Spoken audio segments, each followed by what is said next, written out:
राप्ती दर्पण टेलिभिजनको विशेष कार्यक्रम अतिथि विशेषमा यहाँलाई हार्दिक स्वागत गर्दछु। म भानु जोशी। हामी यस कार्यक्रममा विशेष अतिथि निम्त्याउने गर्दछौँ र समसामयिक विषयवस्तुहरूमा संवाद गर्ने गर्दछौँ। आजको संवाद हामी लमई नगरपालिका र लमई नगर विकास समितिको सेरोफेरोमा रहेर केन्द्रित राख्नेछौँ। कतिपय मुद्दाहरू बाहिर आएका छन्, कतिपय निर्णयहरू भएका छन्, कार्यान्वयनको पक्ष कहाँसम्म पुगेको छ। आजको संवाद यसैमा केन्द्रित राख्नेछौँ हामी, जसका लागि हामीले हाम्रो कार्यक्रममा निम्त्याएका छौँ लमई नगरपालिकाका प्रमुख मेयर कुलबहादुर केसी। सुरु गरौँ उहाँसँगको संवाद। यहाँलाई हाम्रो कार्यक्रममा स्वागत छ। धन्यवाद हजुर। पछिल्लो समय केमा व्यस्त हुनुहुन्छ? अब यहीमा भनेर त अब ठ्याक्कै तोकेर हुने कुरा भएन र सबै गतिविधिहरू चलिरहेका छन्। त्यसो कारणले अब योजनाका कामहरू पनि सुरु भएका छन्। त्यही कारणले हामी अत्यन्त आफ्नै अफिसकै काममा व्यस्त छौँ। कार्यव्यस्तता छ। अब हामी सिधै विषय प्रवेश गरौँ। कोइलाबास सडक चौडाइ गर्ने, फ्राकिलो गर्ने भनेर एउटा निर्णय भएको थियो। यो कहाँनिर आएर अड्कियो? यो वास्तवमा असाध्यै महत्त्वपूर्ण कुरा राख्नु भएको छ र सबैको सरकारको विषय पनि हो जस्तो लाग्छ। अहिले लमई बजार क्षेत्रदेखि लमई नगरपालिका क्षेत्रभित्रको सडक विस्तार गर्ने कुरामा धेरैले प्रश्न चिन्ह खडा गर्नु भएको छ। त्यो केही कारणले हामीलाई अप्ठ्यारो पारेको छ। हामी चाहन्थ्यौँ जति सक्यो छिटो यो सडक खाली गर्ने र त्यसको संरचनाहरू निर्माण गर्ने र बजारलाई सुन्दर गराउने हाम्रो असाध्यै ठुलो र तीव्र इच्छा छ। त्यो इच्छा पुरा गर्नका निम्ति केही कानुनी जटिलता हामीमा सिर्जना भएको छ। पहिलो कुरो त यहाँका जनताको माग घरको क्षतिपूर्ति हुनुपर्छ भन्ने कुरा छ। त्यसलाई सम्बोधन गर्न त हामीले सबै घरका अभिलेखहरू ल्याएर तयार पारेका छौँ र एउटा सर्वपक्षीय टोली बनाएर त्यसको डेलिगेसन जाने र त्यसलाई पहल गर्ने कुरा छ। त्यो भइहाल्यो। त्योभन्दा सडक विस्तारका निम्ति सडकको दायाँ बायाँ भाग खाली गर्नका निम्ति सूचना जारी गर्नुपर्छ भनेर हामी लागेका थियौँ र पहिलो चरणमा हामी सर्वदलीय सर्वपक्षीय निर्णय का माध्यमबाट हामीले निर्णय गरेका छौँ। पछिल्लो चरणमा सडक विकास ऐन हेर्दा त्यसले के भनेको छ भने त्यो सडकको दायाँ बायाँ खाली गराउने त्यसको सम्पूर्ण अधिकार सडक विभागसँग हुने भएकाले सडक विभागसँग पनि कोर्डिनेसन गरेर गर्नुपर्छ भन्ने हामीलाई लाग्यो र म जिल्ला प्रशासन कार्यालयका प्रमुख सिडिओ साहबसँग पनि सम्पर्क गरेको छु र उहाँले सडक कार्यालयको मान्छेलाई खास गरेर हुलाकी सडकको मान्छे सँग समन्वय गरेर हामी त्रिपक्षीय बसौँ।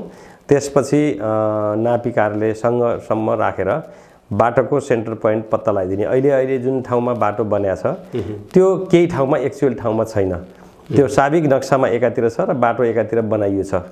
अब त्यो भनिरहँदा फेरि त्यति बेलासम्म के गर्यो स्थानीय सरकारले भन्ने कुरा हुनसक्छ। हामी त्यो बाटो बनाउने त्यसको कन्सल्टेन्टसँग हामी समन्वय गर्ने प्रयास गऱ्यौँ। तर के भएको छ भन्छ नि कतिपय कुराहरू असाध्यै समस्याग्रस्त छन्।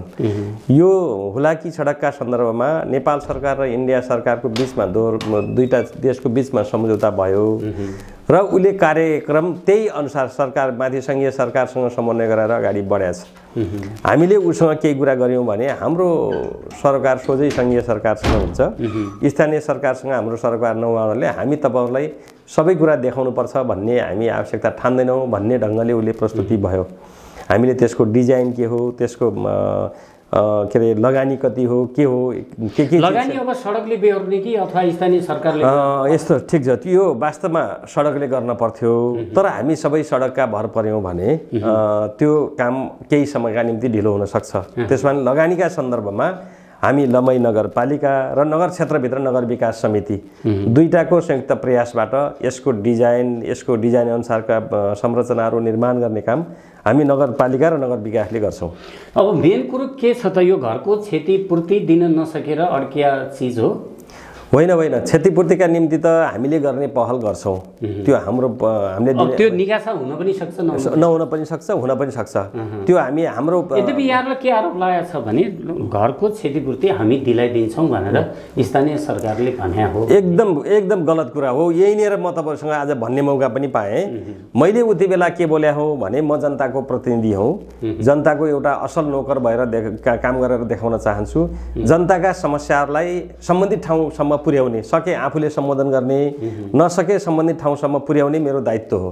त्यसो भएको हुनाले मैले उति बेला के भनेको थिएँ भने नेपालमा सडक निर्माण गरेका नजिरहरू हेर्दाखेरि केही ठाउँमा घरको मुआब्जा पनि पाएको छ, कहीँ ठाउँ जग्गाको मुआब्जा पनि पाएको छैन। हामीले जग्गाको मुआब्जाका सन्दर्भमा गौरव गर्नुपर्छ। नेपालकै सबैभन्दा धेरै मुआब्जा पाउने लमई कोइलाबास सडक क्षेत्रका मान्छेले पाएका छौँ र यसमा घरको पनि मुआब्जाका निम्ति पहल गर्नेछु, म तपाईँहरूको भावनालाई बुझेर पहल गर्नेछु भनेर धेरै पैसा खर्च गरेर यो घरका लगत ल्याउने काम भएको छ। यो सडकका दायाँ बायाँका घरका यही बिचमा लगत लिनु भएको अलि हजुर हो, बिचमा लगत ल्याएको छौँ। घर कस्तो अवस्थामा छन् तिनको मुआब्जा कति हो, तिनको त्यो कटाएर रासकट्टी गरेर कति प्राप्त गर्छन् त्यो सबै हामीसँग प्राविधिक मूल्याङ्कन भइसकेको छ।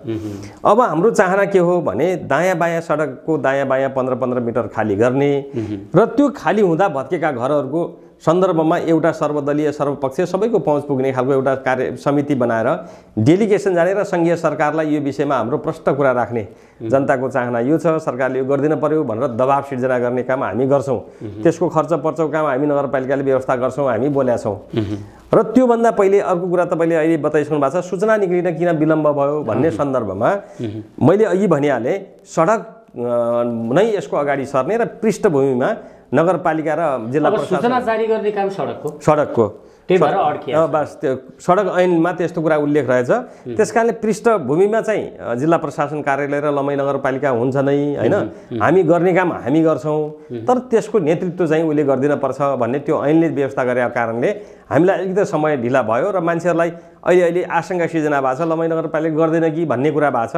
हामी यो कानुनी राज्य हो, कानुनी राज्यमा कानुन नै सर्वेसर्वा हुन्छ। कानुन बेगर हामी मुटु पेलाइले अथवा जबरजस्ती अगाडि बढ्ने कुरा चाहिँ त्यो वास्तवमा व्यावहारिक हुँदैन। अब निष्कर्षमा यहाँले भन्नुभयो नि नापी विभाग सिडिओ साहब लगायतको सर्वपक्षीय भन्नाले संयन्त्रको एउटा मिटिङ बसेर यसलाई टुङ्गोमा पुर्याउने भन्नुभएको छ।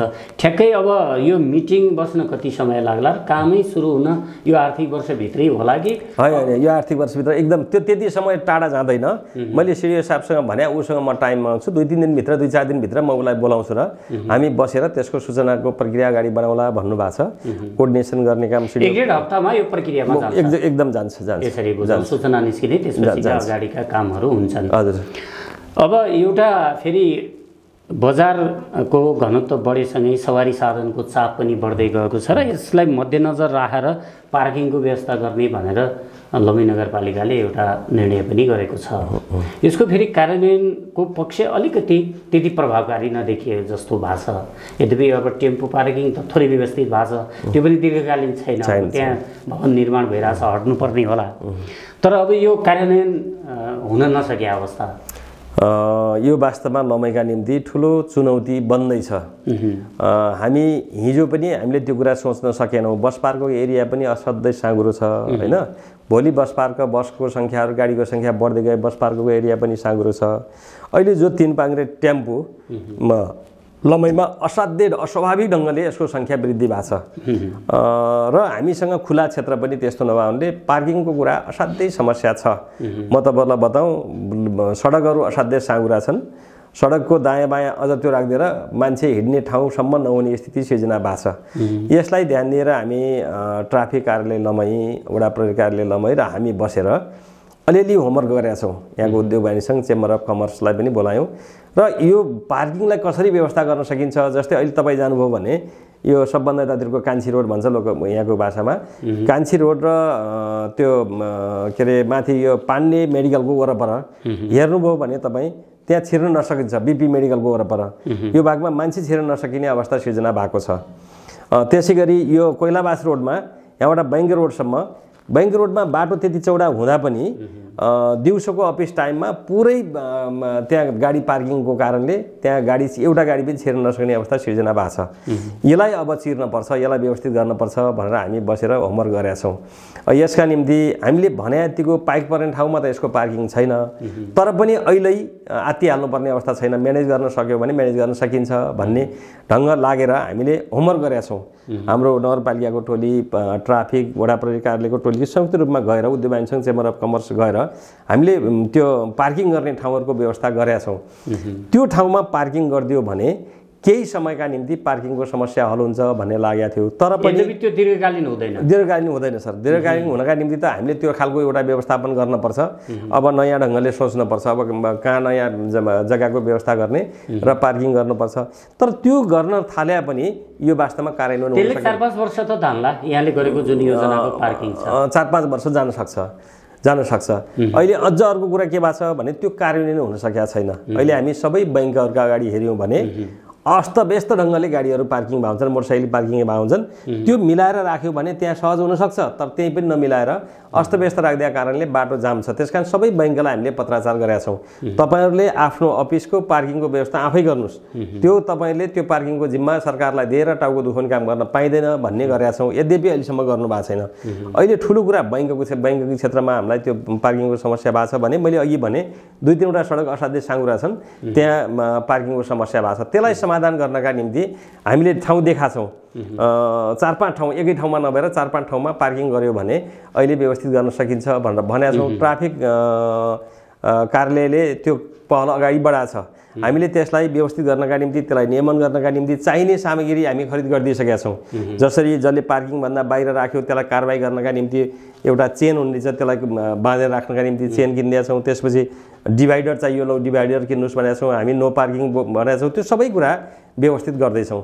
यो गर्यो भने मलाई लाग्छ अब 1-1.5 महिनाभित्र हामीले पार्किङलाई व्यवस्थित ढङ्गले देखिने गरी पार्किङको व्यवस्था गर्न सकिन्छ। यो सितै अब सवारी दुर्घटना पनि भित्री सडकहरूमा बढ्दो क्रममा र यो सिधै आइल्यान्ड जस्तै बसवारको चोकमा घुम्ने आइल्यान्ड नभएर पनि अब त्यसले पनि अलि एक्सिडेन्टको समस्या छ।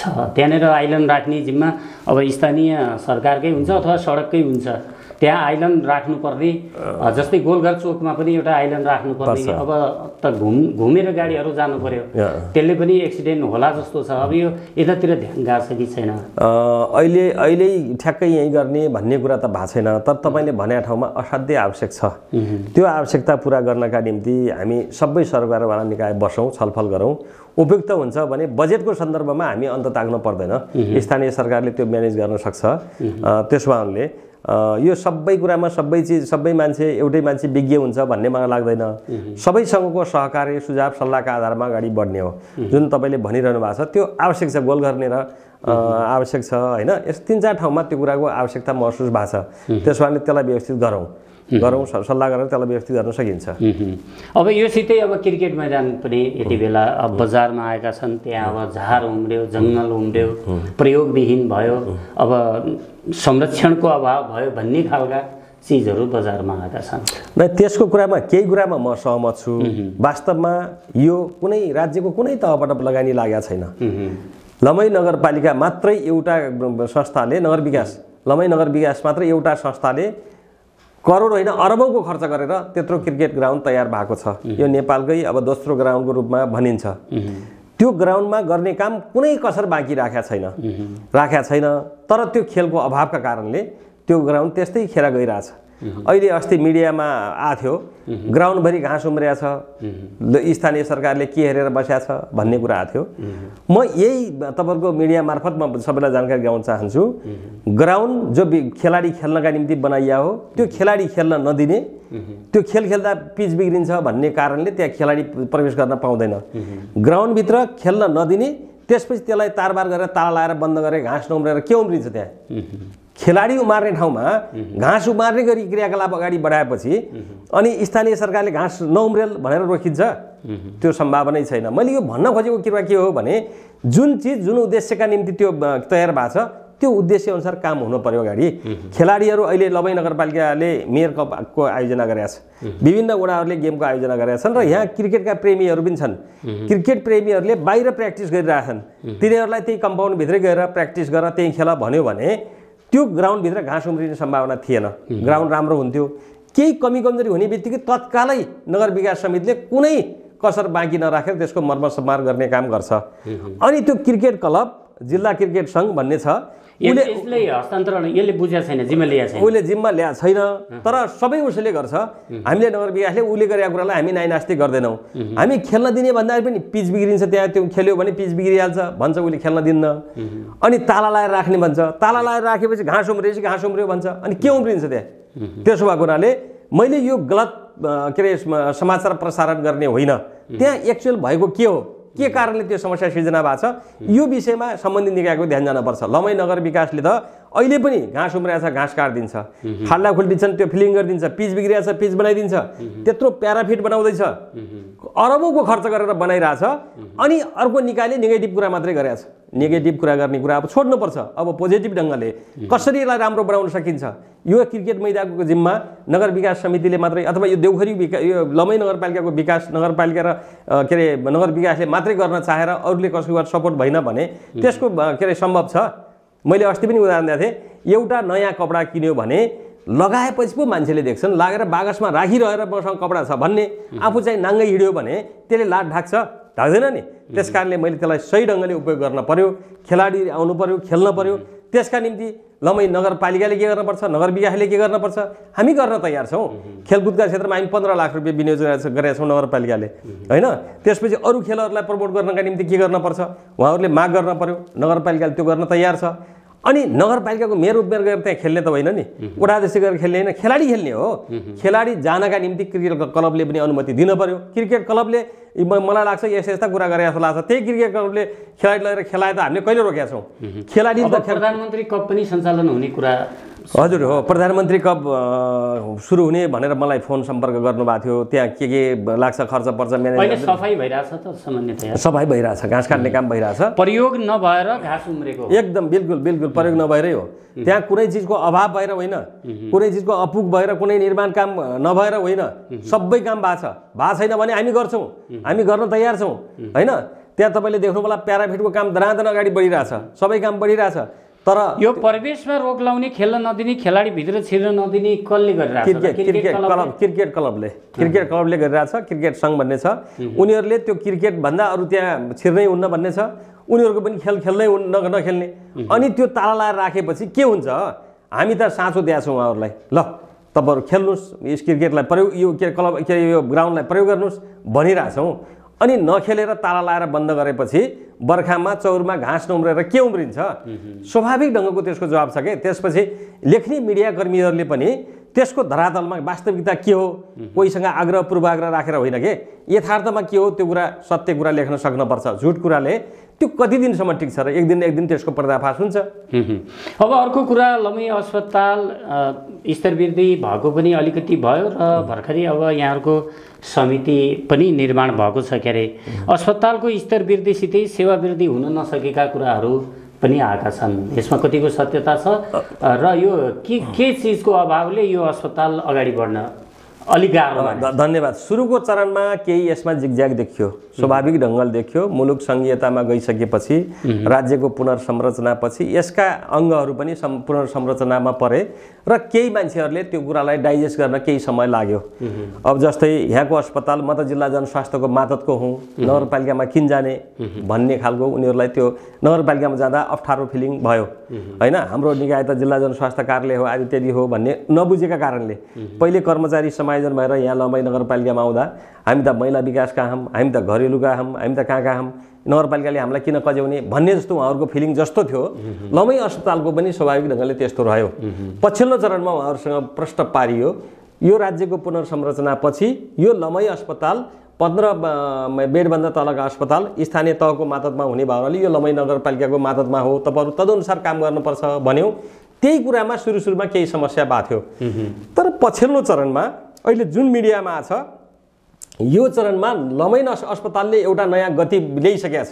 म तपाईँहरूलाई बताउन चाहन्छु, तपाईँहरूको मिडियाले पनि सायद थाहा पाउनु भयो होला, यहाँ अपरेसन सेवा सुरु भइसकेको छ, दनादन अपरेसनहरू भइरहेछन्, सेवा प्रवाह सबै चिज अगाडि बढिरहेछन्। म तपाईँलाई बताउन चाहन्छु, लमई नगरपालिकाले अहिले मात्रै 2 करोड रुपियाँ लमई अस्पतालका के अरे भौतिक पूर्वाधार अथवा मेसिनरी सामान खरिद गर्नका निम्ति, त्यहाँको जनशक्ति व्यवस्थापन गर्नका निम्ति छुट्या छ।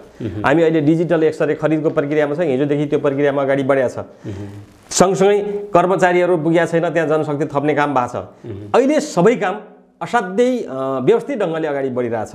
तर यो पछिल्लो चरणमा अस्पताल अस्तव्यस्त भनेर न्युज आछ, जहाँसम्म त्यो न्युज लेख्ने मान्छेका विषयमा पनि तपाईँहरू बुझ्नुभयो होला। म त्यो आग्रह पूर्वाग्रह राखेर बोलेर त्यसको अर्थ छ जस्तो मलाई लाग्दैन। त्यो लेख्ने हिजो लमई नगरपालिकाको प्रेस संयोजक को रूपमा काम गर्नुभएको थियो शिबु खनाल, उहाँले अहिले त्यो कुरा लेखिरहनु भएको छ। उहाँ हिजोसम्म नगरपालिकाको प्रेस संयोजक हुनुहुन्थ्यो। उहाँको दायित्व स्वाभाविक ढङ्गले लमही नगरपालिकाले गर्नुपर्ने काममा आँखा जानु पर्थ्यो। मेयरको, उपमेयरको, वडा अध्यक्षको, जनप्रतिनिधिको नजर नगएका ठाउँमा प्रेस संयोजकले त्यसको सुझाव सल्लाह दिने र काम गराउने कुरा थियो। तर त्यहाँ हुँदासम्म उहाँ बोल्नु भएन। जब अस्पतालले एउटा गति प्राप्त गरेको छ, अगाडि बढेको छ, अहिले उहाँलाई के अरे प्रेस संयोजकबाट निष्कासन गरिएको छ। त्यसको निष्कासन गरियो, त्यो निष्कासन गर्ने पनि के हुन्छ भने करारमा राख्ने कर्मचारीहरूलाई आवश्यक अनुसार राख्ने र बिदा गर्ने एउटा विधि प्रक्रिया छ। र त्यो भन्दा पनि अर्को कुरा, हामीलाई कानुनी समस्या भएको छ। कानुनी समस्याको कारणले अहिले उहाँहरूलाई बिदा गरिरहेछ।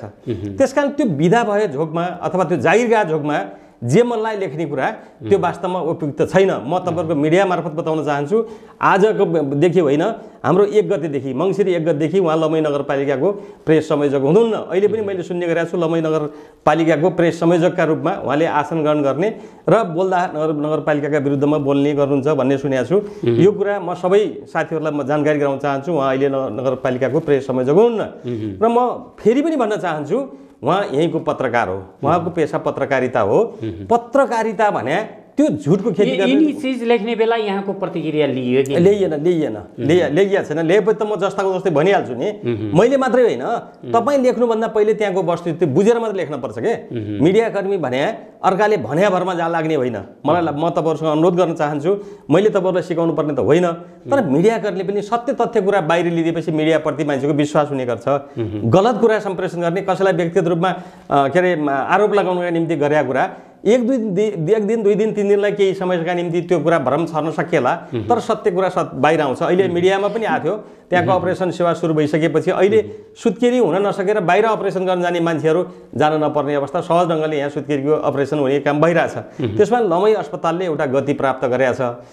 त्यसो भए हुनाले यो लमही अस्पतालमा अहिले केही भएको छैन भन्ने कुरा होइन, बरु स्थलगत रूपमा बुझ्ने, त्यहाँ गएर तपाईँहरूले सेवा लिँदाखेरि त्यो अनुभव फिलिङ गर्नुहुनेछ भन्ने कुरा म तपाईँहरूको समिति बनिसकेपछि अहिले गति अगाडि बढाएको छ। केही महिना लाग्छ यसलाई साँच्चै यो फेरि अस्पताल जस्तै बन्नका निमित्त। अहिले पनि म तपाईँलाई बताइहालेँ, मैले हिजो पनि अरूसँग कुरा गर्दा भनेको थिएँ, यो लमही अस्पताल 15 बेडको अस्पताल हो। 15 बेडको अस्पतालले दिने सेवा सुविधा अहिले पनि दिइरहेको छ। हामीले अपेक्षा के गर्छौँ भने यो 15 बेडको अस्पताल हो, तर यसले सेवा वीर अस्पताल जस्तो देओस् अथवा ट्रामा सेन्टर जस्तो देओस्, टिचिङ हस्पिटलको जस्तो देओस् भन्ने हामीले कल्पना गर्यौँ भने त्यो साकार हुन्छ कि हुन्न। 15 बेडको अस्पतालले दिने सेवा के हुन् भने त्यसको सेवा तोक्या हुन्छ। परिभाषित सेवा दिनका निम्ति अहिले काबिल छ, मजासँग दिइरहनु भएको छ। डाक्टरहरू के अरे 24 घण्टा खटिरहनु भएको छ। एनेस्थेसिया डाक्टर पनि आउनु भएको छ, अर्को अपरेसनको डाक्टर पनि आउनु भएको छ। हाम्रो यहाँको डाक्टर छ निक साइमनले सहयोग गरेको छ, जनशक्तिहरू सहयोग गरेको छ। त्यति मात्रै नभएर लमही नगरपालिकाले एउटा डाक्टर, नर्स, अयब के अरे कार्यालय सके फेरि छुट्टै दरबन्दी क्रिएट गरेको छ। हामी जनशक्तिका हिसाबले, स्रोत साधनका हिसाबले अहिले सबै ढङ्गले, सेवाका हिसाबले सबै ढङ्गले अस्पताल अगाडि बढेको छ, व्यवस्थित हुँदैछ। यद्यपि पर्याप्त होइन, अझै राम्रो होइन, अझै गर्न त अझै धेरै गर्न छ। सकेसम्म त हामीले त्यहाँ भेन्टिलेटरको व्यवस्था गर्न पाए हुन्थ्यो होइन, आइसियुको व्यवस्थापन गर्न पाए हुन्थ्यो, त्यो कुरा त छ। तर पनि 15 बेडको अस्पतालले दिनुपर्ने सेवा अहिले प्रशस्त छ। सर्वदंश उपचार केन्द्रको गतिविधिहरू कहाँ छन्? धन्यवाद। यो असाध्यै महत्त्वपूर्ण र मलाई असाध्यै खल्या विषय हो। सर्पदंश उपचार केन्द्र हामी बिल्डिङ बनाइसकेका छौँ। 2 तले बिल्डिङ भएको छ, 1.5 तला अहिले पनि त्यसको टेन्डर भइसक्यो। हामी लगभग तयारी अवस्थामा छौँ। त्यसमा चाहिने जनशक्ति को विज्ञापन मैले हिजो बनिसकेको छु, आज भोलि आउँदैछ, सबै रेडी छ। हाम्रो अलिकति ढिला के कारणले भयो भने गढवाले सर्पदंश उपचार केन्द्र सुरु गर्यो, त्यहाँ चाहिँ आर्मीले सञ्चालन गरेको छ। हाम्रो पहिले यहाँ के भयो भने आर्मीले सञ्चालन गर्ने कि अस्पतालमा सञ्चालन गर्ने ठुलै अलिअलि विवाद भयो र अस्पतालमा सञ्चालन गरौँ भनेर हामीले व्यवस्थापन गऱ्यौँ। र पछिल्लो चरणमा अब हामी, तपाईँलाई थाहा छ, स्थानीय तहले आफै आफ्ना कर्मचारीहरूलाई सर्पदंशको उपचार सम्बन्धी तालिम दिएको पहिलो नगरपालिका लमही नगरपालिका हो। हामीले सबै कर्मचारीलाई राखेर तालिम दियौँ, सबैलाई दक्ष बनायौँ, नगर स्वास्थ्य केन्द्रका सम्म मान्छेलाई दक्ष बनायौँ कि त्यहाँ प्राथमिक उपचार गरेर यहाँ पठाउन् र त्यो रक्तसर्पले टोकेका मान्छे यहाँ ल्याउन ढिलो भएका कारणले पनि नमरुन् भन्ने हाम्रो चाहना थियो।